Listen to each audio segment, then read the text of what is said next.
کیا پتا تم جو مانگ رہے ہو وہ تمہیں اس نے عطا کرنا ہی ہو، مگر اس سے پہلے وہ تم سے بہت بڑے بڑے کام لینا چاہتا ہو سکتا ہے وہ تمہیں پہلے اپنے بہت قریب کرنا چاہتا ہو، تاکہ جب تم اپنی خواہش پا بھی لو تو اس سے رب کائنات کو بھول نہ جاؤ۔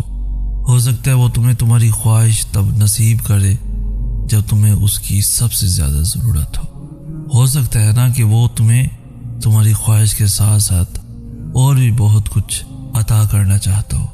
تو اس آزمائش کی گھڑی میں اس مالک پر بھروسہ رکھو، وہ تمہارے حصے کی خوشیاں تمہیں ضرور نصیب کرے گا انشاءاللہ۔ اور تمہارا رب تجھے بھولنے والا نہیں، تم انسان ہو، تم ہر چیز کو نظر انداز کر سکتے ہو، تم بھول بھی جاتے ہوگے، لیکن وہ تمہارا خدا ہے جس نے تمہیں بنایا ہے۔ جو بھی تم کچھ کرتے ہو وہ اللہ کچھ بھی نظر انداز نہیں کرتا، اللہ کچھ بھی بھولنے والا نہیں ہے۔ دوستو یاد رکھو، سارے دن کے بعد جب بستر بجائیں تو کم از کم 2-4 منٹ اللہ سے ضرور باتیں کریں۔ کسی کا شکوہ، کسی شکایت، کسی مشکل کے حل کی التجا، کسی دکھ پہ آنسو، کسی گناہ پہ ندامت، کسی بات پر گر گرا کر دعا کرنا، میرا دعویٰ ہے زندگی خود بخود بدلنے لگے گی۔ دنیا میں ایسا کچھ بھی نہیں جس پر تمہارے رب کا اختیار نہ ہو۔ وہ تم سے کچھ چیزیں اس لیے دور کرتا ہے تاکہ تم اس کے پاس رہ سکو۔ اللہ نے تمہارے لیے بہت کچھ سنبھال رکھا ہے اور تمہیں وہ سب حاصل کرنے کے لیے اس پہ بھروسہ رکھنا ہوگا۔ تم اگر اپنی اس جھولی کو بھرنا چاہتے ہو تو تمہیں پہلے اپنی اس جھولی پر خوش رہنا سیکھنا ہوگا۔ اللہ بڑے حیرت انگیز طریقوں سے کام کرتا ہے جنہیں تم کبھی نہیں سمجھ سکتے۔ تو بس اتنا یقین رکھو کہ جسے تم اپنا اختتام سمجھ رہے ہو اسے وہ ایک حکم سے تمہارا آغاز بنا سکتا ہے۔ یہ اندھا یقین جو کرتے ہو لوگوں پر، ایک بار تو کر کے دیکھو اپنے رب پر۔ یہ جو غم کے بادل ہیں سب چھٹ جائیں گے، پھر دیکھنا کتنے معجزے ہو جائیں گے۔ ہم اکثر لوگوں کی باتوں سے ڈر جاتے ہیں جب ہم بہت لمبے عرصے سے کوئی ایک خاص دعا مانگ رہے ہوتے ہیں لیکن وہ اب تک قبول نہیں ہوئی ہوتی، اور کوئی شخص آ کر ہم سے کہہ دیتا ہے کہ یہ دعا تو کبھی بھی قبول نہیں ہونے والی، اور تب ہم ٹوٹ جاتے ہیں، کیونکہ تب نہ ہمارے پاس اللہ کا کوئی اشارہ آیا ہوتا ہے اور نہ ہی کوئی راستہ نظر میں بنا ہوتا ہے، اور تب ہم بھی یہی سوچنے لگتے ہیں کہ شاید وہ شخص ٹھیک ہے۔ ہم یہ کیوں بھول جاتے ہیں کہ ہمارا اللہ تو ہمارے یقین اور اس شخص کے گمان سے بہت بڑا ہے۔ ایسا کیسے ہو سکتا ہے کہ تم اللہ پہ ایمان لاؤ اور یہ جان ہی نہ پاؤ کہ وہ ایک انسان کی سوچ میں یا گمان میں نہیں سما سکتا؟ وہ تو بڑا وسیع ہے، وہ تو سب کچھ کر سکتا ہے۔ کسی نے کہا کہ وہ نصیب نہیں بدل سکتا۔ کون کہتا ہے کہ وہ ہمیں ہماری چاہ نہیں دے سکتا؟ کون کہتا ہے کہ وہ ہمارا دل نہیں موڑ سکتا؟ جو یہ کہتا ہے وہ جھوٹ کہتا ہے، کیونکہ میرا اللہ ایک انسان کی سوچ جیسا تو نہیں ہو سکتا۔ وہ بھی ایسا انسان جس کو اس کی ایک محرومی نے اس مقام تک پہنچا دیا کہ وہ اپنے اللہ پر توکل کھو بیٹھا، جو اللہ کو سمجھ ہی نہیں پایا۔ تو تم بھی اس کی باتوں سے ڈر کر اتنے سالوں کا رکھا ہوا یقین مٹی میں نہ ملا دینا۔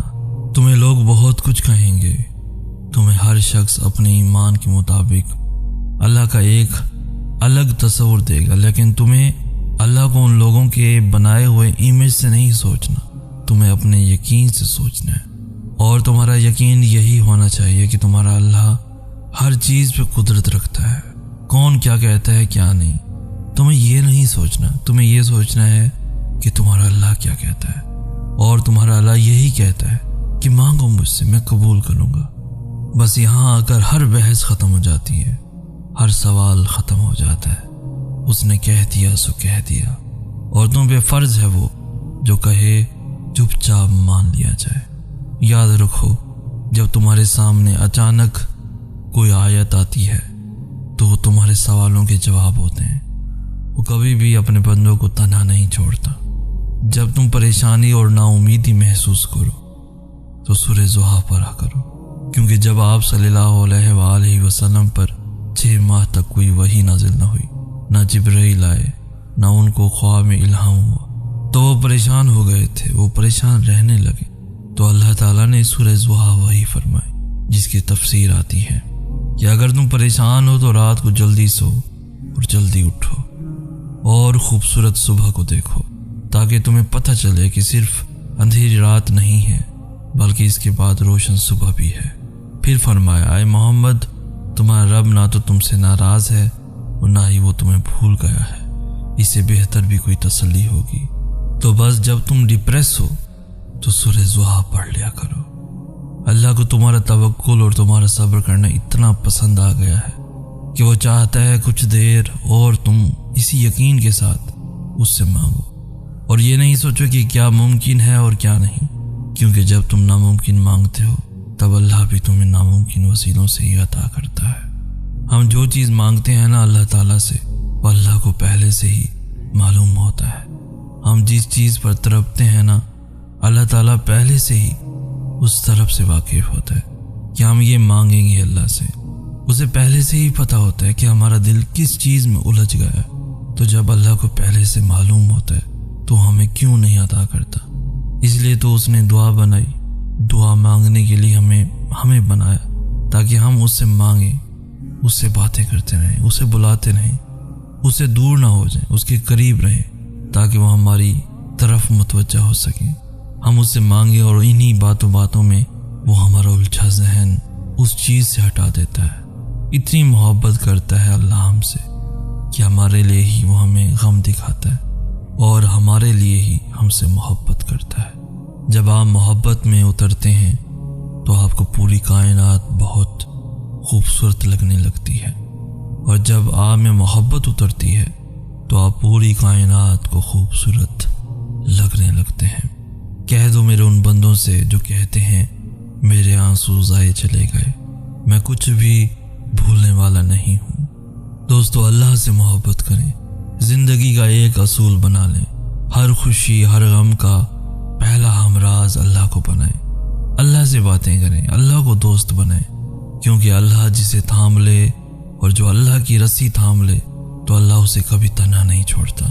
اور لوگ تو بہت کچھ توڑ جاتے ہیں، دل، امیدیں، خواہشیں، نہ جانے کیا کچھ، مگر اللہ تو محبت نبھاتا ہے۔ اللہ سے باتیں کر کے تو دیکھیں۔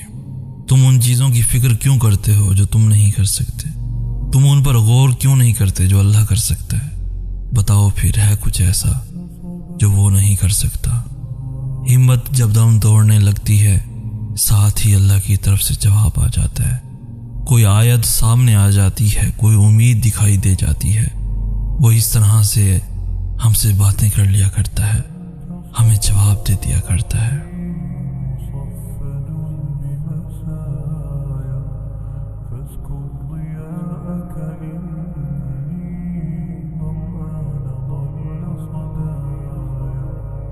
إليك أنت صلاة